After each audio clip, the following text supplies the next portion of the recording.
नमस्कार विद्यार्थी मित्रों, आज लेवाय द्वितीय वार्षिक परीक्षा धोरण 11 विषय राज्यशास्त्र विभाग ए नीचेना आपेला विकल्पोमांथी योग्य विकल्प पसंद करवानो छे। तो लोकशाही में कोण अगत्यनुं स्थान धरावे? तो लोकमत। लोकशाही ने मूर्तिमंत करवानी सीनी जरूर है? तो स्वतंत्रता। भारतना प्रथम राष्ट्रपतिनुं नाम डॉक्टर राजेन्द्र प्रसाद। भारतનું મૂળ બંધારણ કેટલા ભાગોમાં વહેંચાયેલું છે? તો 22 ભાગ।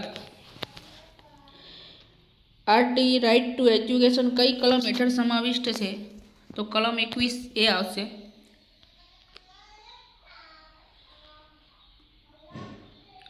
ભારતીય બંધારણની કઈ કલમ હેઠળ મૂળભૂત ફરજોની જોગવાઈ કરવામાં આવી છે?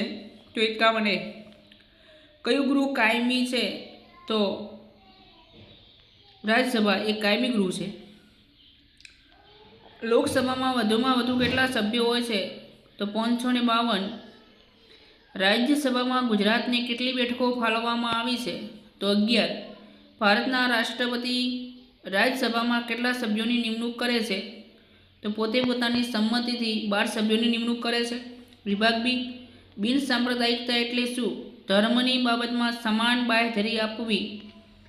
નંબર 12 બંધારણ ઘડતરની સમગ્ર પ્રક્રિયા એનો સમયગાળો કેટલો હતો? તો 2 વર્ષ 11 મહિના ને 18 દિવસ।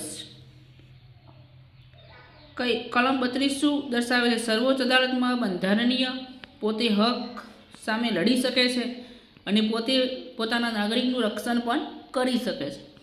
કયા સંજોગોમાં લોકસભાની મુદ્દતમાં 1 વર્ષનો વધારો થાય? તો રાષ્ટ્રીય કટોકટી સર્જાય ત્યારે થાય છે। કારોબારીનું મુખ્ય કાર્ય શું છે? જે કાયદો ધારાસભા ઘડે છે એને અમલ કરવાનું કાર્ય કરે છે। રાજકારણ એક કલા છે આ વિધાન ચેપ્ટર 1 માં છે। હક એટલે શું એ ચેપ્ટર મિત્રો 4 ની અંદર છે। નાગરિકતા કયા કારણોસર નાગરિકતા ગુમાવે છે? તો એ ચેપ્ટર 4 માં છે। બંધારણના ઘડતરમાં કોને કોને ફાળો આપ્યો છે? તો એ ચેપ્ટર 5 માં છે। આપણા બંધારણે આપેલા મૂળભૂત હક્કો કયા કયા છે?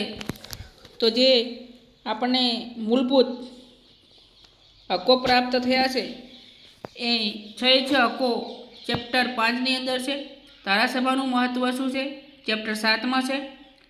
ભારતના રાષ્ટ્રપતિ પદ માટેની લાયકાતો જણાવો, તો ચેપ્ટર 8 માં છે। ભારતના રાષ્ટ્રપતિની ચૂંટણી પ્રક્રિયા સમજાવો, તો ચેપ્ટર 8 માં છે।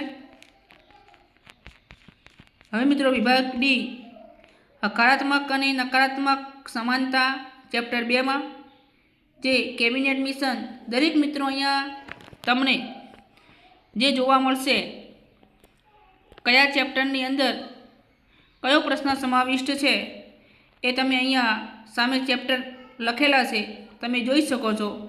ધન્યવાદ, આભાર।